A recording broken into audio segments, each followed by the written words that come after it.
The Free State of Jax, the first chapter Friday read-aloud video and author interview with the Word Nerd and Jennifer Nielsen. Today as you listen, play along. Watch for the story quote that will appear on screen. Write it down word by word, and then follow the instructions given to you by your teacher. One last thing before we get started, I want to give a shout out to Mrs. Ryan's students at Trowbridge Junior High School in Oswego, Illinois. I'm so glad you guys are here and hope you love this story.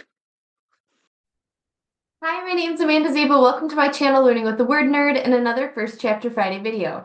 This week I'm going to be reading to you from The Free State of Jax by Jennifer A. Nielsen, and my cover of the copy is going to look a little bit different than yours because I've got this black band at the top that says uncorrected proof not for sale, which means that it is an ARC, an advanced reader copy. Jennifer sent this to me before its publication date, but by the time you guys get it, it'll be out in stores and you'll be able to get your hands on this super fun story and read it. Authors sometimes send out advanced readers to people like me so that I can read it and love it and talk about it and tell even more readers about this book. And it's just one of the ways that they help their work be successful. So thank you, Jennifer, for sending me this copy. It was such a great story. It reminded me a lot of The Best Christmas Pageant Ever if that story happened in the summer, and also they met up with Hamilton and talked about the American Revolution. There's no rapping and there's no Christmas pageants, but there's a lot of funny things and a lot of great things that we're going to learn about something called a micronation. I'm going to read you the blurb, I'm going to read you chapter 1, and then be sure to stick around because I'm going to have the chance to talk with Jennifer about this book.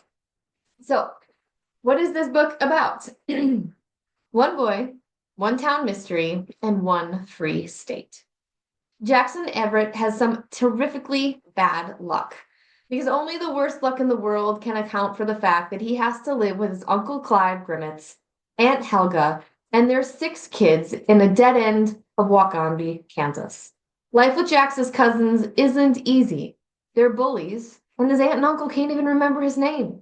Which is why on the night before his 12th birthday, Jax sneaks over to the neighboring property, floats a raft out into the middle of the hot springs lake, and drops anchor. Jax is now the president and sole citizen of his very own micronation, the Free State of Jax. With the help of new friends, a local lawyer, and the property owner, Mr. Owen O'Keefe, Jax's micronation begins to flourish. But the Grimmitses will do anything to get him back, and they are not above sabotage. On top of that, Jax is quickly embroiled in the mystery of Owen's missing brother and the lost windfall of the town's money. Investigating puts everything Jax has built at risk, and soon long-buried family secrets are unearthed. Will Jax lose his only chance at freedom? This book was super fun. I know you're going to love it. We're going to dive right into chapter 1, and then remember, stick around so you can hear my interview with author Jennifer A. Nielsen. Chapter 1 is just called Chapter 1. Sometimes they're just numbered. My grandma once told me the story of 3 men who escaped from Alcatraz prison. No one had ever escaped before, but these 3 men managed to do it on a homemade raft. No one knows for sure what happened to them afterward. They died. That's what Grandma always said. Whatever really happened, the story still inspired me. The Grimmets' house wasn't exactly a prison, and Waukambie, Kansas was a long way from San Francisco, but every idea begins somewhere. And it has brought me here, now, with only 29 minutes to escape. Failure was not an option. At least, failure was not a good option. Job 1, escape Dutch's bedroom. Dutch Grimmets was my older cousin. His bedroom looked like it had been lost to a tornado, and it smelled like feet. I slept on an inflatable mattress on the floor, although it no longer inflated due to a small hole in the bottom that had whistled when I rolled over. I carefully rolled up the mattress and tucked it under one arm as I left. That had taken 2 minutes. I needed to move faster. Job number 2, collect backpack. It was already loaded with clothes, a couple of books, and some food. I hoped there'd be enough food inside to last several weeks, but even if there wasn't, I couldn't risk anyone hearing me opening the pantry door. I'd have to make do with what I had. Job number 3, post my Declaration of Independence. This was important because I didn't want anyone getting the wrong idea about me. I wasn't running away. Instead, I was running to. Tomorrow was the new beginning of my new life. Here's what his Declaration of Independence says. In the book, it looks like an actual, notebook sheet of paper. Here's what it says. When, in the course of family events, it becomes necessary for one kid to leave, basic respect for that family requires him to declare the causes for separation. Reasons are available upon request. I hold these truths to be completely obvious that I have alien rights, that among them are life, liberty, and actual happiness. And when any family is destructive to these rights, the kid has the right to institute his own form of government. It is his duty to throw off the tyranny that has oppressed him. I, therefore, do declare that I am of rights ought to be free and an independent kid, that all connection between me and the Grimmit's family is dissolved, and that as a free and independent kid, I can act for myself. For the support of this declaration, with a firm hope that you will all just leave me alone, I pledge my life, my fortune, and my sacred honor. Signed, Jax Averett. I signed the bottom of the page and posted it on the bathroom mirror with the help of some well-chewed bubblegum. I stood back to admire my handiwork. Writing all of that had taken a lot of time and a fair amount of copying from the American Declaration of Independence. I hoped the Founding Fathers would understand that I was on a time crunch. Then again, so was the Revolutionary War. Before the Grimmit's family, I'd lived with my grandma, which had worked out great for both of us. But 92 days ago, she decided she was getting too old to take care of me. That very same night, I went to live with my Aunt Helga's family. I began planning my escape the very next day. Job number 4, avoid danger. And by that, I mean my cousin Danger Grimmitz. He was training himself to join the Marines, or the Mafia, whichever one would have him. Danger liked to keep guard duty by the door, but usually fell asleep on the sofa before midnight. Not bad for a 10-year-old. I checked the time on the kitchen clock. 15 minutes to midnight. It probably wasn't necessary to crouch low as I crossed the backyard toward the corn patch. Everyone should have been asleep by now. Still, had to be careful. If even a single Grimmitz saw me or peeked their eyes out the window, then I was finished. I didn't have far to go. The Grimmitzes lived on a dead-end road called Hope Falls Street. I was headed next door to the abandoned lot with an old empty house which sat at the end of the road. Between the two homes were several long rows of corn stalks. It was early July, so they weren't as tall as I would have liked, but then again, I also wasn't as tall as I would have liked to be either. If I took one step through the corn, there'd be no looking back. And I didn't look back, not for a second.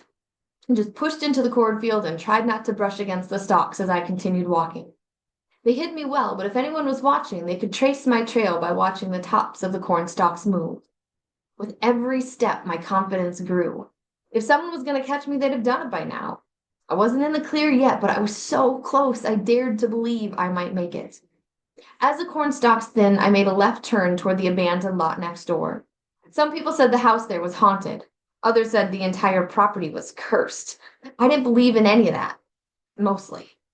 To be fair, the house did look haunted. Shades were drawn on all the windows, and a mass of weeds and grass grew through the bars of the tall iron fence in the front yard. By taking the route through the corn stalks, I'd avoided that creepy place. I only wanted to reach the backyard. The abandoned lot had no trespassing signs in the front yard, but not here in the back. I stopped at the edge of the property line where I'd hidden my great secret. It had taken an entire month to build my raft, and I was proud of it. But the test would be whether it actually worked and required me to break one of Aunt Helga's biggest rules. Never, she said often. Never, never, no matter how tempted you are, no matter if wild wolves are chasing you, and it's the only chance you have to save your life, never, ever, ever set foot on the property next door. And I never had. Until now. Now there was no other choice. About 10 feet over the property line was a very large pond, or a very small lake, depending on how a person wanted to think of it. I chose lake because it sounded more serious than a pond, and I was definitely serious about this. Those Alcatraz men had made a raft from 50 stolen raincoats. I had tied logs together, which would work better, although they were heavy to drag toward the lake. At the edge of the water, I spread out my uninflatable mattress across the logs to keep myself dry, and then tossed my backpack onto it and launched myself into the water. I was surprised by how warm the water was, like hot tub warm. I dipped my hand into it, wondering how this perfect temperature was possible. There had to be a hot spring below warming the lake. This was good news. It would make bathing much more pleasant. I kicked the raft forward until I reached the center of the lake. My anchor was a set of Uncle Clive's dumbbells tied to a rope. About a mile away was the Waconby, Kansas church with a bell that chimed twice a day, at noon and at midnight. The first midnight bell rang. Had to hurry. To hoist my flag, I jammed two sticks between the logs and stapled a twin bedsheet around each post. I finished placing the last staple as the 12th chime rang. And just like that, at exactly midnight on my 12th birthday, a new country was born. On the sheet was written, "The Free State of Jax." And there it was, my country. Population 1. That was me, Jackson Averett. Founder, president, free citizen. And this is the picture of Jax on his raft with his country and his inflatable mattress that no longer inflates. And this is just the start of his free country and his adventure as president of that country. And if you want to find out what happens next, definitely pick up a copy of this book. It comes out October 21st. But now let's head over and have a chat with the author, Jennifer A. Nielsen. All right, readers, we are here in for a treat today because we are talking with the author, Jennifer A. Nielsen, about her book, the newest one, The Free State of Jax. Jennifer, thanks so much for joining us today. Thank you. I'm so excited to be here. Yes, I just finished reading this book, and I have to tell you, it was laying on the table in our living room, and my son, who's in seventh grade, like walked by and like looked at it, and then he like looked at the cover more, and he's like, "Oh, can I have that when you're done?" So Right. I can tell you right away that kids are going to see that cover and want to read it. And my first question is, what was the initial spark or story seedling for this book? I mean, there's a lot going on in it, but like, what was the first part that came to you? It was this. I collect stupid facts. I love stupid facts, and I think they make amazing story starters.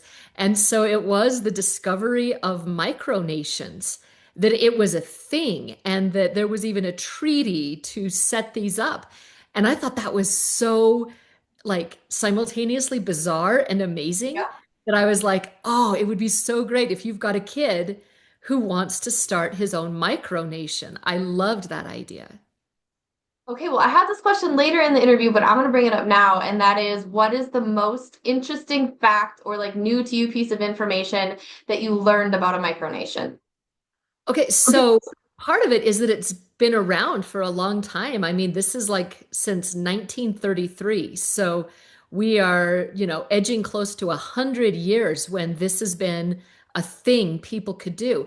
But if and there are micronations all over the world, but then even in the United States, like at least 23 US states have micronations in them. In my state, I live in Utah, there are five.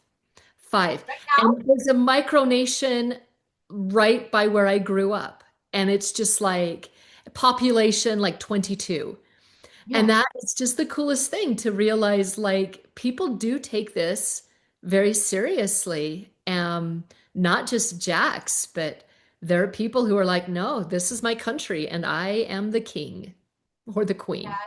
Yes, that is super interesting. And as we read, we learn more about micronations and what it takes to set them up. And so I love the infusion of the fact in there. Um, a lot of your other books, most of your other books, all of your other books have never been realistic fiction, right? This is your No. first realistic fiction book. And so I'm curious, what made this story easier to write because it takes place in modern contemporary times? And what about the genre made it harder to write than your other stories? I think the challenge for me is exactly as you say, I haven't written a contemporary before. And so there was a challenge in this, but also just because it's contemporary, it's not necessarily like a lot of it is so over the top. And it almost has like a Roald Dahl type of a Yeah, feel to yeah, it where it is. It's just,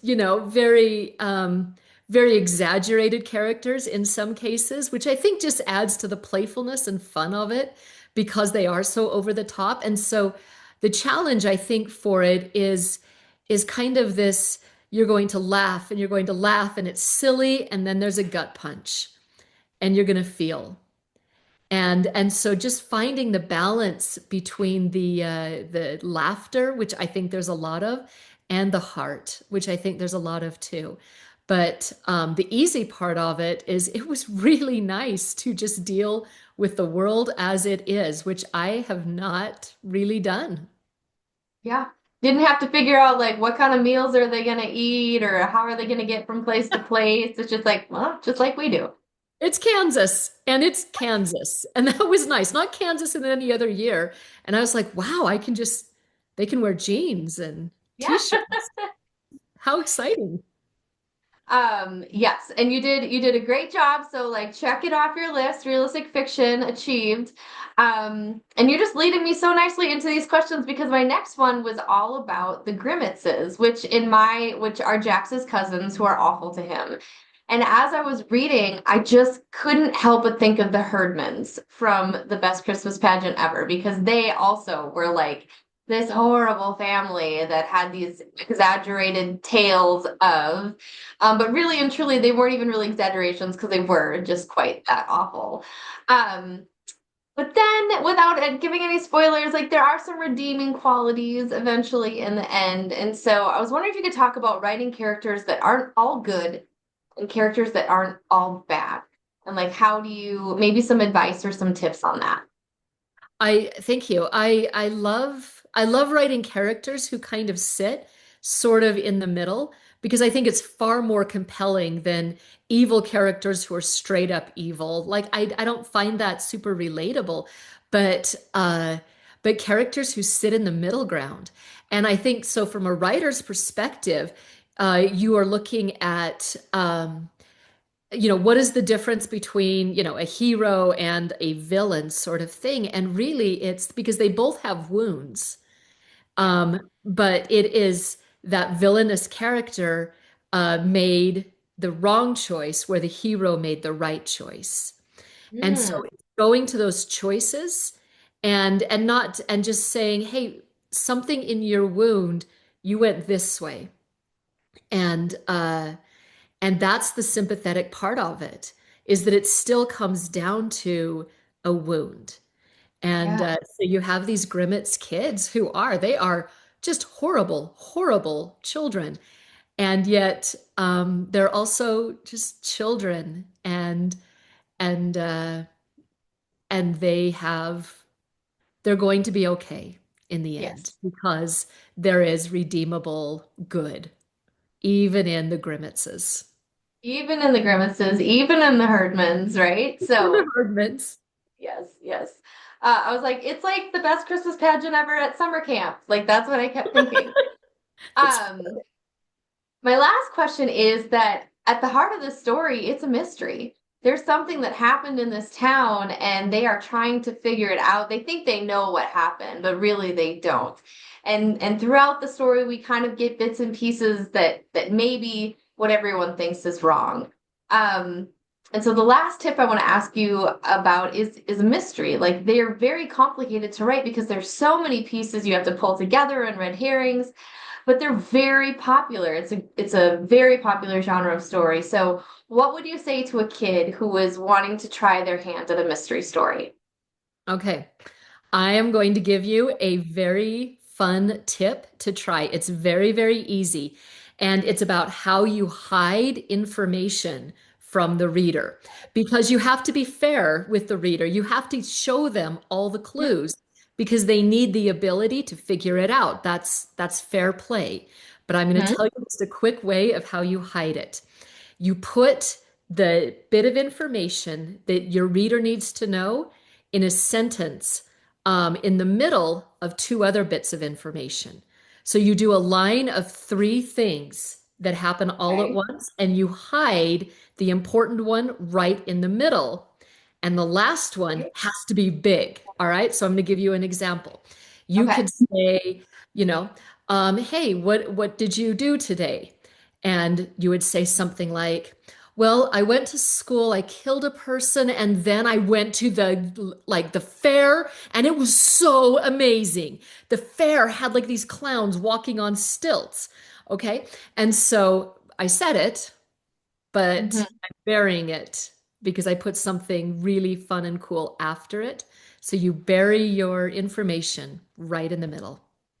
Okay, well, now I'm gonna have to go read some more mystery books and see if I can find those clues. That is a great tip. Super practical. Sometimes writing is a very vague, like, practice. Like, how do you get better at it? So those super practical tips are rare. Thank you for giving us that. Yeah, no, have fun with it. It's a fun thing to try and watch how much you can hide by doing that. Yes. Okay, but maybe don't try it at dinner time, guys. Like, let's not, that's not the best place to try that strategy. Let's try it in our writing. No, your mom will cough up her soup if you try it there. Yes. Okay, well, I always close by asking people, what are you, I know this is your latest book that's coming out, but what are you excited about? What are you working on now? What can we expect from you in the future? And also, if a reader has another question that they want to ask you, what's the best way for them to get a hold of you? All right, let's start with how to get a hold of me. You can always go to my website. There is a contact me button. And sometimes my assistant might pick up the email and respond. So if you want it to get to me, say, please forward this on to Jennifer. And then she'll send it on directly to me. And so you're very welcome to reach out with questions, with comments, any of that. All right, what am I working on? So in March of this coming year, March of 2026, I will release Magnitude, which is back into the historicals, but it is about the 1906 San Francisco earthquake. And it blew my mind doing the research for this because I quickly realized the earthquake, that's the easy part. It's Yes. everything that happened after that is absolutely insane. And I realized it's not really a historical, it's actually more of a dystopia. Ah, And that made it fun to write. yeah. Did you talk to Lauren Tarshish at all about that? I know she's a Scholastic author and she's got an I Survive book on that series. Did you guys collaborate at all? We did not collaborate on it, but Lauren and I actually had a cool conversation once where she said, I love that I can introduce this history to young readers, and then when they want the detail, they can open one of your books.